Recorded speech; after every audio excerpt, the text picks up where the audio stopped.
Hello students, class 8 के लिए अध्याय 2 शुरू कर रहा हूँ आज। एक चर वाले रैखिक समीकरण।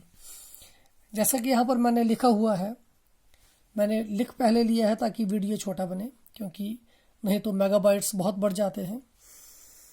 पिछली कक्षा में बीजीय व्यंजकों के बारे में हमने जानकारी प्राप्त की थी। बीजीय व्यंजक जिसमें चर और अचर होते हैं और जो प्लस और माइनस साइन से एक दूसरे से अलग किए जा सकते हैं। जैसे देखिए, चर है, अचर है, बीच में प्लस निशान लगा है, ये एक बीजीय व्यंजक है। चर अचर, चर चर अचर। अचर वो राशियां होती हैं जिनका मान कभी नहीं बदलता, जैसे 2, 3, 6 ये वैसे ही रहेंगे। अचर, इनका मान बदला जा सकता है, इनकी जगह कोई और वैल्यू रखी जा सकती है। एक्स अचर है, वाई स्क्वायर अचर है, एक्स वाई अचर है। तो ये हमारे पास बीजीय व्यंजकों के उदाहरण हैं। ये हम पिछली कक्षा में पढ़ चुके हैं। परंतु यदि इन बीजीय व्यंजकों में समता का चिन्ह लगा दिया जाए, समता मतलब बराबर है का निशान लगा दिया जाए, तो वे समीकरण बन जाते हैं। समीकरण का अर्थ है समी मतलब बराबर करना। जैसे देखिए, x जमा 2 एक बीजीय व्यंजक था, परंतु x जमा 2 बराबर है 9 एक समीकरण है। वाई स्क्वायर जमा 3 जब तक ऐसे लिखा है तो एक बीजीय व्यंजक है। बराबर है कुछ भी हो, 0 हो, 2 हो, 3 हो, तब ये समीकरण बन जाएगा। x जमा वाई जमा 6 एक समीकरण है। अब देखिए, ये समीकरण यहाँ पर चर की घात 1 है, इसलिए इसे कहा जाएगा रैखिक समीकरण।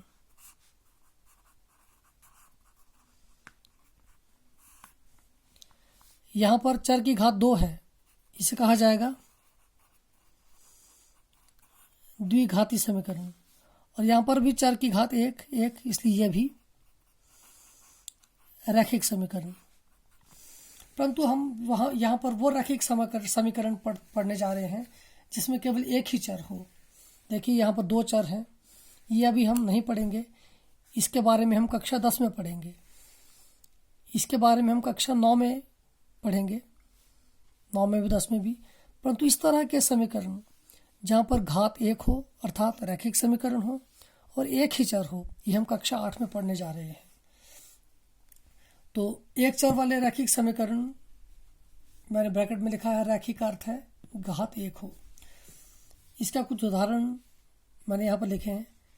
जैसे x जमा 2 बराबर है 9, एक चर घात 1, चर 1 है, घात 1 है, इसलिए रैखिक समीकरण।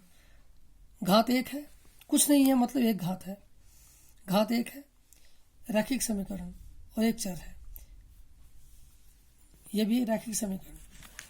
अब समीकरण को हल कैसे करें, अर्थात समीकरण में जो चर है उसकी वैल्यू कैसे ज्ञात करें, उसके बारे में हम सीखेंगे। समीकरणों को हल करना।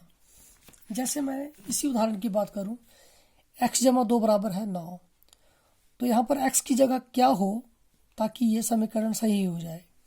अब x की जगह में 1 भरूं, 1 जमा 2 3 होते हैं, तो 1 इसका उत्तर नहीं हो सकता। परंतु x की जगह अगर 7 भरूं, 7 जमा 2 9 होते हैं, तो यहाँ पर x की वैल्यू आएगी 7, और वो समीकरण का हल होगा। तो समीकरण का हल अब हम सीखेंगे किस तरह से करें। इसके लिए एक तरीका है, तरीके अलग अलग हो सकते हैं, परंतु मैं अपने तरीके से आपको बता रहा हूँ। देखिए, मैंने यहाँ पर लिखा हुआ है कुछ, पहले आपके लिए वो पढ़ता हूँ। समीकरणों को हल करने से पहले आइए ये बातें सीखें। ये आपको मैं क्लास में भी बता चुका हूँ। फिर से देखिए कि प्लस और माइनस एक दूसरे के विपरीत होते हैं, जमा और घटाना एक दूसरे के उल्टे हैं। अगर आप 6 में 2 जमा करें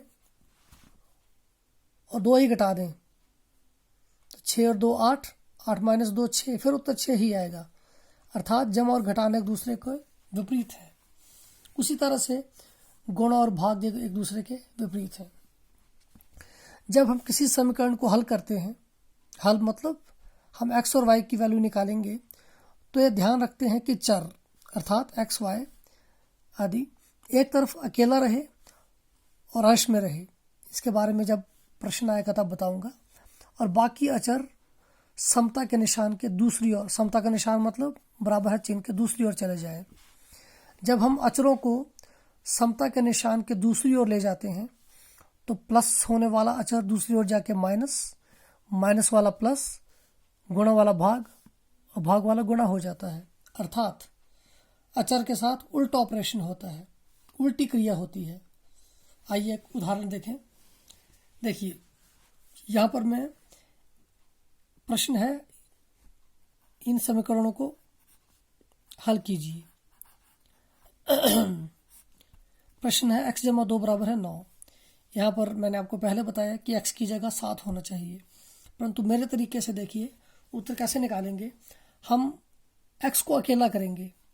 अकेला करने के लिए 2 को हम परे ले जाएंगे। यहाँ पर 2 देखिए चर के साथ जमा हो रहा है, तो परे जाके 2, जमा का उल्टा आपको बताया, जमा का उल्टा है माइनस, तो 2 परे जाके माइनस हो जाएगा और x की वैल्यू हो जाएगी 7, और ये हमारा उत्तर है। इसी तरह से कुछ और उदाहरण देखिए। y माइनस 7 बराबर है 15। उसी तरीके से देखें, y को अकेला करना है, y को अकेला कीजिए, 7 परे जाएंगे, यहाँ y अकेला हो गया। 7 जब परे जाएंगे, यहाँ पर 7 माइनस हो रहे थे, परे जाके 7 प्लस हो जाएंगे। 15 और 7 22। आप अपने उत्तर को चेक भी कर सकते हैं। y की वैल्यू 22 आई, यहाँ पर भर के देखिए। प्रश्न था y माइनस 7 बराबर है 15, y की जगह 22 भरिए। दोनों और एक ही उत्तर आ गया था, हमारा उत्तर सही है। इसी तरह से एक और उदाहरण देखिए। x बटा 3, बटा का मतलब है भाग, x भाग 3 बराबर है 5। अब आपको बताया गया है कि x को अकेला करना है, तो 3 को परे ले जाइए। 3 यहाँ पर भाग हो रहा है और भाग का उल्टा आपको बताया है गुणा, तो 3 परे जाके गुणा होगा और यहाँ पर x की वैल्यू निकलेगी 15। इसी तरह से 6 और x बीच में कोई निशान नहीं है, अर्थात दोनों गुणा हो रहे हैं। 6 को परे ले जाइए, गुणा का उल्टा है भाग, तो 6 परे जाके भाग हो जाएगा और उत्तर आ जाएगा 2। ये तो थे कुछ आसान प्रश्न। अब कुछ प्रश्न मिक्स होके आएंगे। जैसे प्रश्न नंबर 5 देखिए, 2x माइनस 3 बराबर है 9। इसमें जो x से दूर चीज़ें हैं, सबसे पहले उनके साथ काम कीजिए। देखिए 3x से दूर है अभी, तो सबसे पहले 3 परे जाएगा, 3 माइनस था, परे जाके प्लस हो गया। ये आगे 2x बराबर है 12। अब ये प्रश्न इस प्रश्न की तरह बन गया है। 6x बराबर है 12 था, यहाँ पर 2x बराबर है 12। 2 और x आपस में गुणा हो रहे हैं, इसलिए 2 परे जाके भाग होंगे, उत्तर आ गया 6। एक और प्रश्न देखिए, 2x बटा 7 बराबर है 12। इसमें देखिए 7 x से भाग हो रहा है, इसलिए 7 परे जाके होगा गुणा, तो पहले 12 गुणा 7, 7 वहाँ जाके गुणा हो गया। अब 2 और x आपस में, आपको x अकेला करना है, 2 और x आपस में गुणा हो रहे हैं, तो 2 परे जाके भाग हो जाएंगे। आगे आप इसको हल करके उत्तर निकाल सकते हैं। 2 छिक्के 12 और 7 छिक्के 42। एक प्रश्न है, मैंने परिमेय संख्या वाला लिया है। देखिए x माइनस 2, x बटा 2 माइनस 1 बटा 5 बराबर है 4 बटा 7। इस पूरे को ही परे ले जाइए। x बटा 2 बराबर है 4 बटा 7 जमा 1 बटा 5। लघुत्तम की प्रक्रिया से बचने के लिए आपको शॉर्टकट बताया गया था। 5 को यहाँ गुणा कीजिए, जमा करने की बारी। 5 चौके 20, 7 एकम 7, और इन दोनों को नीचे गुणा करके लिख दीजिए। 7 पंजे 35। ये बन गया x बटा 2 बराबर है 27 बटा 35। अब हमारा काम है x को अकेला करना। x को अकेला करने के लिए 2 परे जाएंगे। 2 यहाँ पर भाग हो रहे हैं, इसलिए परे जाके 2 गुणा होंगे।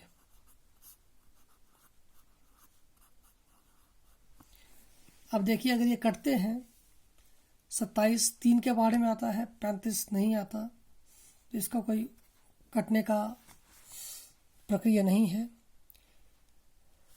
तो 27 को 2 से गुणा कीजिए, 54/35। तो आप इन प्रश्नों को बार बार देखिए, समझने की कोशिश कीजिए। इन 7 सवालों को नोटबुक में लिख लीजिए और उसके बाद मैं कुछ होमवर्क दे रहा हूँ, 5 प्रश्न, इनको ट्राई कीजिए और हल करके बताइए। धन्यवाद।